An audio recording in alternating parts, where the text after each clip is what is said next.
قرآن مجید کے دو مقامات سے آپ کے سامنے تلاوت کی ہے۔ سب سے پہلی بات، اللہ رب العزت نے ہم سب کو اپنے فضل و رحمت سے پیدائشی مسلمان بنایا ہے۔ ماں کی گود میں ہمیں اللہ نے کلمہ نصیب فرمایا، مسلمانوں کے گھر میں پیدا ہوئے، آس پاس کا ماحول اسلامی ملا، ان لوگوں کو اگر دل چاہے بھی تو اسلام لانے میں بڑی مشقت ہوتی ہے، جو کفر کی وادیوں میں پیدا ہوتے ہیں اور پھر گھرانے مسلمان نہیں ہوتے۔ اب یہ بات تو تسلیم شدہ ہو گئی، اور پھر کسی نے خوب کہا کہ جب مسلمان کے ہاں بیٹا پیدا ہو جاتا ہے تو وہ کتنا بھی گیا گزرا ہو، خود نہ صحیح تو مولوی صاحب کو بلاتا ہے، بچے کے ایک کان میں اذان اور دوسرے میں اقامت کہہ دی جاتی ہے۔ جو اس کے لیے اس بات کی سب سے پہلے اس کو یاد دہانی کرا دی جاتی ہے کہ اس کائنات کا مالک خالق اللہ رب العزت ہے۔ اذان کہنا اور اقامت کہنا، اس میں جو بھی حکمت ہو وہ تو اللہ اور اس کے رسول بہتر جانتے ہیں، علماء اس کی تشریحات توضیحات کرتے ہیں۔ تو اس میں کسی نے خوب اس کی توضیح کی، وضاحت کی کہ جب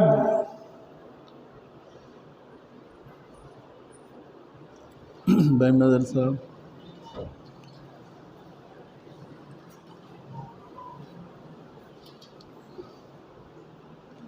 تو جب اذان کہی جاتی ہے تو ایک تو اللہ کی وحدانیت کا اس کے کانوں میں ڈنکا بجا دیا جاتا ہے، اللہ کے رسول صلی اللہ علیہ وسلم کی رسالت کا اور دین اسلام کی اوپر زندگی گزارنے میں کامیابی کا۔ اور دوسری بات آپ دیکھتے ہیں کہ جب جنازہ ہوتا ہے تو نہ اذان ہوتی ہے نہ اقامت ہوتی ہے، تو گویا اس کے لیے یہ بھی ایک درس ہے، سبق ہے کہ جس طرح اذان اور اقامت ہو جاتی ہے، اب جماعت ہونی ہوتی ہے،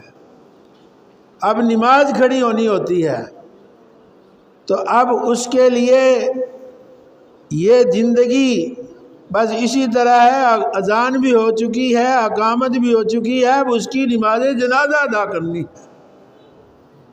تو اس کے لیے یہ بھی ایک سبق ہے۔ تو اس لیے یہاں پر جہاں یہ ایک بہت بڑی فضیلت ہے، وہاں ایک دوسری بات بھی ہمیں درس دیتی ہے، وہ یہ ہے کہ ہم نے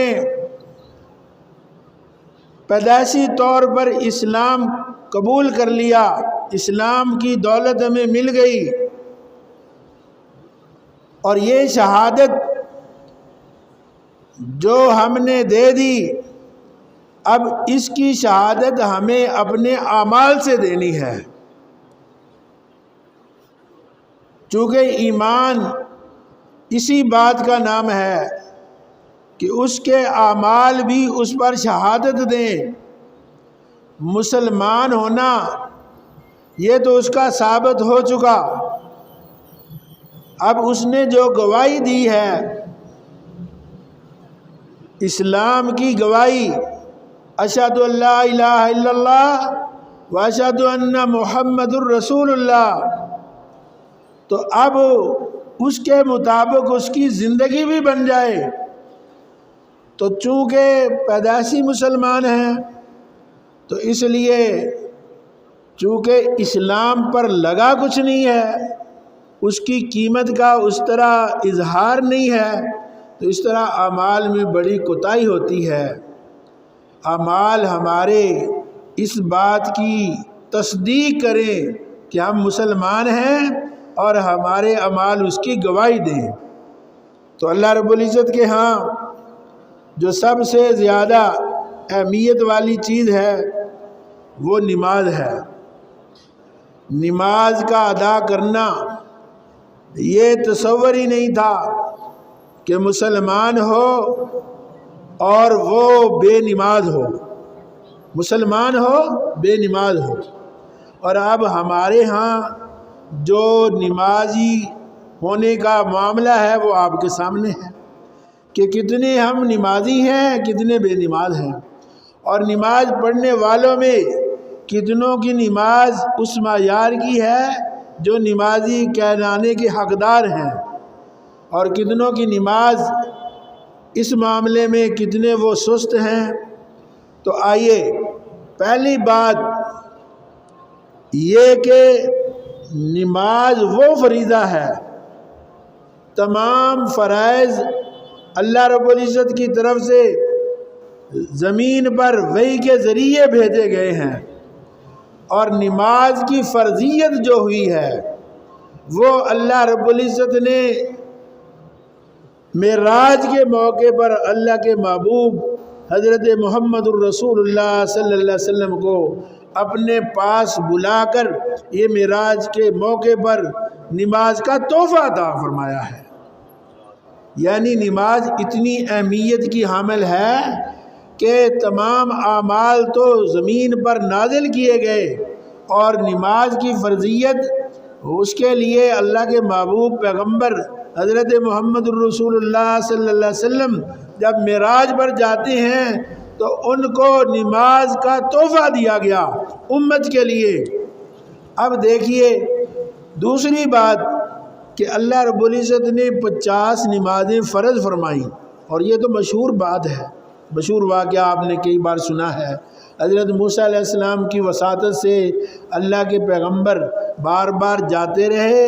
تو نمازیں 5 رہ گئیں۔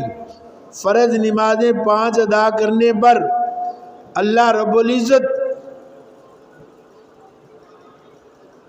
اللہ نے فرمایا کہ اے نبی لے جئیے، یہ اب نمازیں فرض تو 5 ہیں لیکن میں تیری امت کو 5 کی ادائیگی پر 50 کا ثواب عطا فرماؤں گا۔ نمازیں 5 ادا کرنے پر، کیونکہ اللہ کے ہاں قانون بدلتا نہیں، اللہ رب العزت نے اس میں آسانی تو فرما دی لیکن ثواب کو 50 کا ہی رکھا۔ تو اب ہمارے لیے یہ ضروری ہے کہ ہم اتنے بڑے فریضے کو مسلمان ہونے کے ناطے کس طرح ادا کرتے ہیں اور کس طرح اس کی پابندی کرتے ہیں۔ دیکھیے، نماز کو بلانے کے لیے ایک مؤذن ہوتا ہے۔ نماز کتنی اللہ کے ہاں عظمت والی عبادت ہے کہ جو مؤذن اس کے لیے بلانے والا ہے اگر وہ 12 سال اذان دے اللہ رب العزت اس کے لیے جنت کو واجب کر دیتے ہیں۔ اس کے لیے ہر اذان پر 60 نیکیاں اور ہر تکبیر پر 30 نیکیاں لکھی جاتی ہیں، اور جو اذان دینے والا ہے اس کی جو اذان سننے والے ہیں، چاہے وہ انسان ہیں، چاہے وہ جنات ہیں، چاہے وہ چرند ہیں، چاہے پرند ہیں، چاہے بے جان ہیں، قیامت کے دن اس کے لیے اس اذان کے بدلے میں اس کے ایمان کی گواہی دینے والے بنیں گے۔ اور یہ کہ اذان کا ثواب کتنا ہے، اگر معلوم ہو جائے کہ اذان کا ثواب کتنا ہے تو لوگوں کی قطاریں لگ جائیں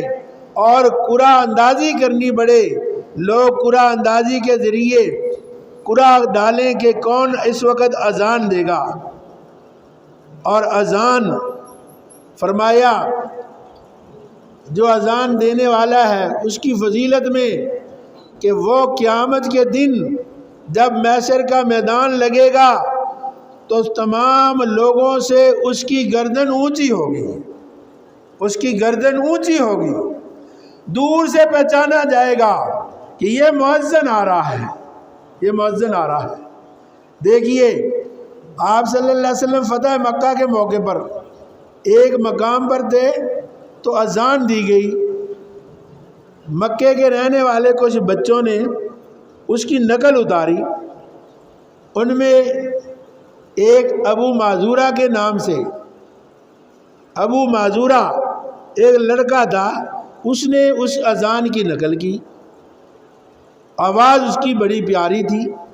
اللہ کے رسول صلی اللہ علیہ وسلم نے کہا ان لڑکوں کو بلا کر لاؤ، ان لڑکوں کو لایا گیا۔ اللہ کے رسول صلی اللہ علیہ وسلم نے ان سے کہا کہ تم میں سے جو اونچی آواز والا تھا، پیاری آواز، وہ کون ہے؟ تو ابو معذورہ باہر نکلا، ابو معذورہ کو باہر نکالا، اب اس نے نقل میں اذان دی، اب اللہ کے رسول صلی اللہ علیہ وسلم کو پسند آئی تو آپ نے اس کو اصل میں بنایا، اور جب آپ نے اسے کہا کہ اذان دو تو وہ جھجکا، وہ شرمایا، تو آپ نے الفاظ ادا کیے، وہ الفاظ ادا کرتے گئے، وہ کہتا گیا، دل کی گہرائیوں میں اترتے گئے، وہ نقل اصل میں بن گئی اور دل میں ایمان کی گھر کر گئی، تو آپ نے اسے مکے کا مؤذن مقرر کر دیا، مکے کا مؤذن مقرر کر دیا۔ اللہ اکبر۔ تو یہ ایک اذان کے بدلے میں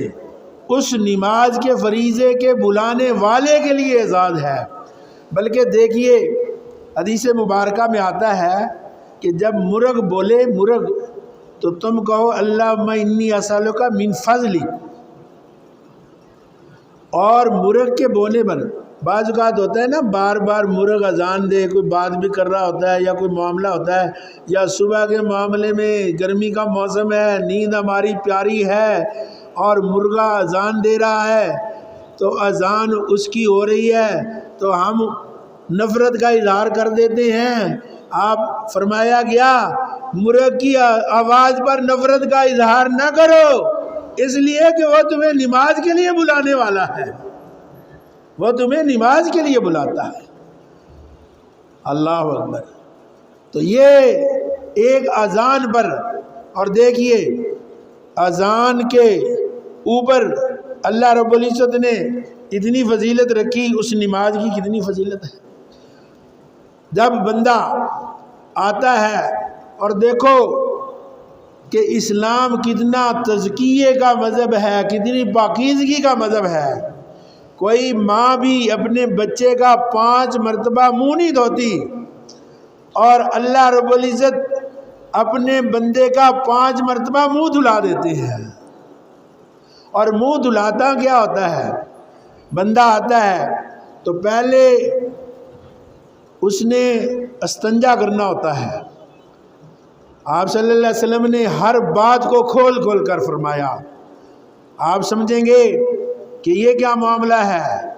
اور اسی معاملے کو تعجب کے طور پر ایک یہودی نے سلمان فارسی رضی اللہ تعالیٰ عنہ سے کہا تھا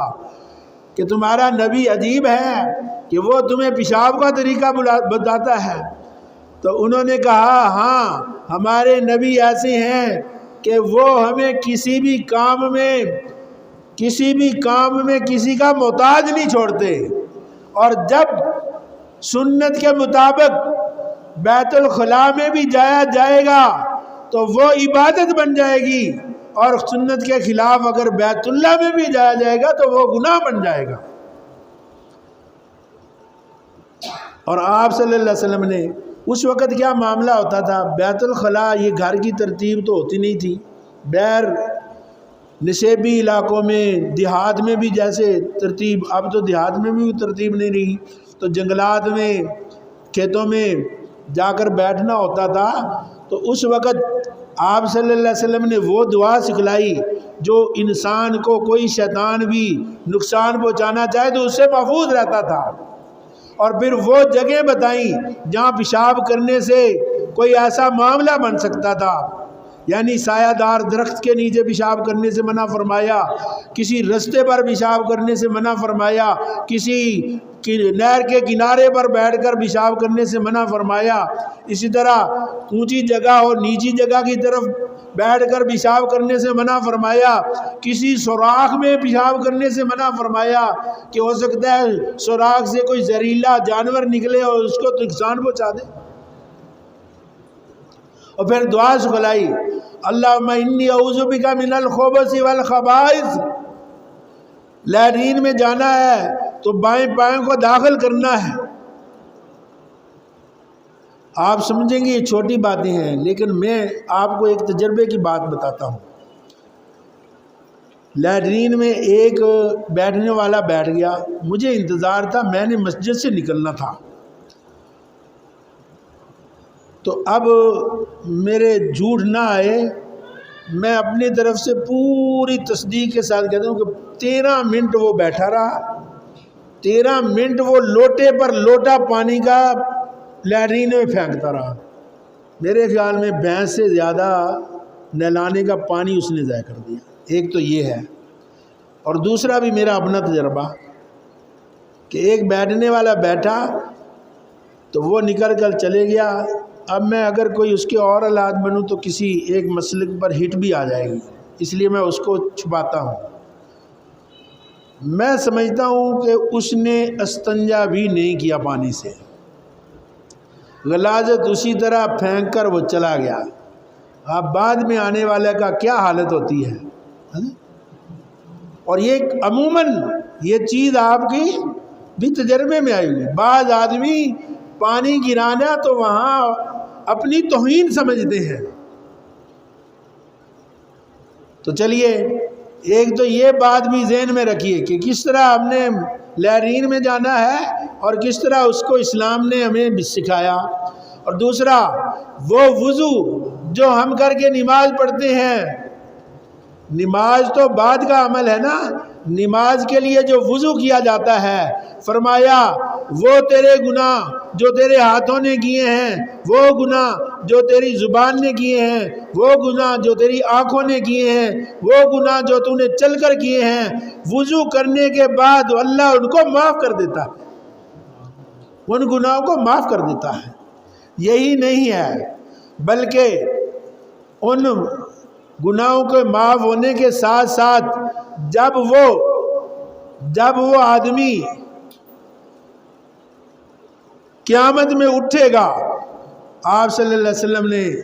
وسلم سے صحابہ نے ایک مرتبہ سوال کیا، اللہ کے محبوب پیغمبر صلی اللہ علیہ وسلم، ہم قیامت میں اتنی کثرت سے جو اللہ کی مخلوق ہوگی تو آپ ہمیں کیسے پہچانیں گے؟ تو آپ صلی اللہ علیہ وسلم نے فرمایا میں اپنی امت کو اس طرح پہچانوں گا جس طرح تم سیاہ گھوڑوں میں 5 کلیان گھوڑوں کو پہچانتے ہو۔ اللہ اکبر، ذرا رک کر، ذرا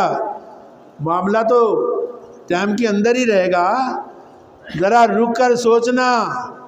امت بننے کے لیے کیا چاہیے، امت کی پہچان کے لیے کیا چاہیے۔ ارے وہ جس کو کبھی وضو کی توفیق نہیں ہوتی کل امتی بنے گا بھی یا نہیں بنے گا؟ آپ نے فرمایا کہ میں اپنی امت کو اس طرح پہچانوں گا جس طرح سیاہ گھوڑوں میں 5 کلیان گھوڑے ہوتے ہیں، اور وہ یہ کہ میری امت کو اللہ یہ اعزاز دیں گے کہ جو وہ وضو کرتے ہیں ان کے وہ اعضاء 14ویں کی چاند کی طرح چمکتے ہوں گے، میں پہچان لوں گا یہ میرے امتی ہیں، یہ میرے امتی ہیں۔ اور حضرت ابو ہریرہ رضی اللہ تعالیٰ عنہ، ان کو ایک آدمی وضو کرا رہے ہیں، تو حضرت ابو ہریرہ رضی اللہ تعالیٰ نے اپنی آستین اوپر کی اور اپنے موڈھے تک اپنے بازو کو دھوتے ہوئے لے گئے. تو اس نے تعجب کیا، ابو ہریرہ یہ اچھا وضو ہے کہ تو نے اپنے وضو کے پانی کو اپنے موڈھوں تک کر لیا. تو انہوں نے کہا کہ میرے محبوب پیغمبر نے فرمایا کہ جہاں تک وضو کا پانی پہنچتا ہے وہاں تک اعضاء چمکیں گے، اور میں چاہتا ہوں کہ میرے اعضاء زیادہ سے زیادہ چمکدار ہوں. اور دوسری بات کہ یہ جو اعضاء ہوں گے ان کے لیے اللہ فرشتوں کو مقرر کریں گے، وہ زیور بنائیں گے. ان کو وضو کے اعضاء جو ہوں گے ان کے لیے زیور بنیں گے، وہ ان کو پہنائے جائیں گے، وہ ان کو پہنائے جائیں گے. تو یہ ایک فضیلت ہے نماز سے پہلے وضو میں. اور اس سے بھی ایک بڑی فضیلت فرمایا، جب تم وضو کر لو تو وضو کرنے کے بعد دوسرا کلمہ پڑھو، اشہد ان لا الہ الا اللہ واشہد ان محمدا عبدہ ورسولہ اللہم اجعلنی من التوابین واجعلنی من المتطہرین. تو کتنا اس کا نفع ملتا ہے آپ کی سوچ میں بھی نہیں ہوگا. اعمال چھوٹے ہوتے ہیں، اللہ کی رحمت اس پر کتنا نوازتی ہے. ارے تو آ رہا ہے، تو اللہ کی عبادت کے لیے تو نے وضو کیا، وضو کے بعد کلمہ پڑھا، کلمے کے بعد یہ دعا پڑھی. اللہ رب العزت کے محبوب پیغمبر صلی اللہ علیہ وسلم نے فرمایا کہ اب جنت کے 8 دروازے تیرے لیے کھول دیے جاتے ہیں. جنت کے 8 دروازے تیرے لیے کھل دیے. اور جب تو گھر سے وضو کر کے آتا ہے، گھر سے وضو کر کے آتا ہے تو تیرے لیے ہر قدم پر ایک نیکی لکھی جاتی ہے، ایک درجہ بلند ہوتا ہے، ایک گناہ مٹا دیا جاتا ہے. اور تو اس طرح چل کر آ رہا ہے جیسے احرام باندھ کر حاجی حج کرنے کے لیے جا رہا ہے. گھر سے وضو کر کے آنا، اور گھر میں وضو کرنے سے اور گھر میں نفل نماز پڑھنے سے ایک تو وہ فضیلت حاصل ہوتی ہے کہ گھر کو تم قبرستان نہ بناؤ، ویران نہ کرو. اور دوسرا کہ گھر میں جو بچے ہیں اور جو دوسرے ہیں ان کی تربیت کا سبب بنتا ہے. انشاءاللہ اسی ترتیب پر کہ نماز کی اہمیت کیا ہے اور اس کا باقی معاملہ کیا ہے اگلے خطبے میں بیان ہوگا. اللہ رب العزت ہم سب کو سمجھ اور عمل کی توفیق نصیب فرمائے. وما علینا الا البلاغ.